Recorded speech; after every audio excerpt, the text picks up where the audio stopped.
জাহান্নামের ওপর দিয়ে বানানো ভয়ঙ্কর একটি সেতু, যার নাম হলো পুলসিরাত। বিচার দিবসে প্রত্যেক মুসলমানকে এই সেতু দিয়ে পার হতে হবে। এটি হবে চূড়ান্ত এক পরীক্ষা।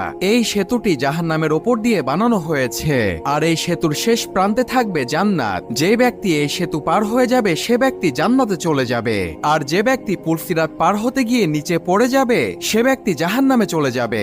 সেই দিন মানুষ এই সেতু পার হবে তার ইমানের শক্তিতে ও আমলের ভিত্তিতে।